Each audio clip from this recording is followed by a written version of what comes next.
morning, class. I'm Annalisa Ramos. I present Demo Teaching, Facilitating Learner-Centered Teaching.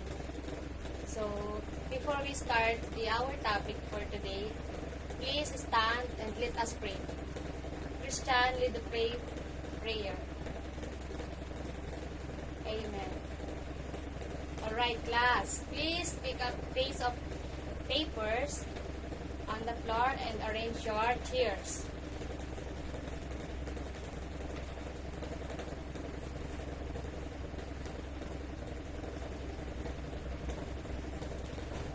So today,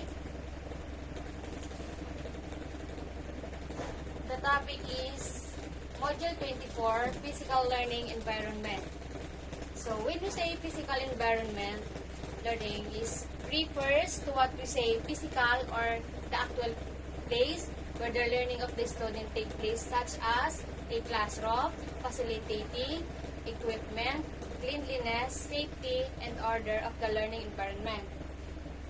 So that's the physical learning environment. Let's proceed to introduction.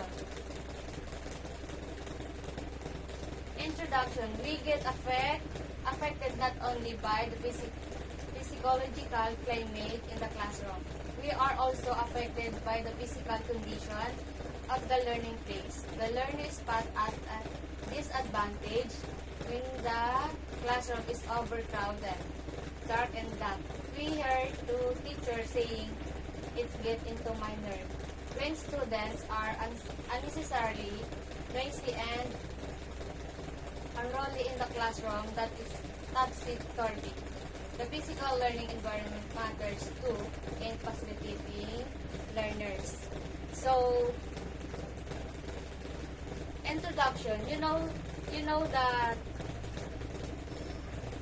introduction. It's not just how we treat each other that matter in class. So, the physical condition of our classroom also has a big impact on our learning. When the classroom is overcrowded or dark, so it does not help your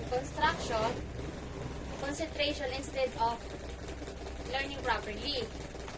It's become a hindrance. Actually, when the environment is chaotic, noisy, and disorganized, even I as teacher is affected. There are times when I feel dizzy because of the just in the classroom. So I want you to understand that a clean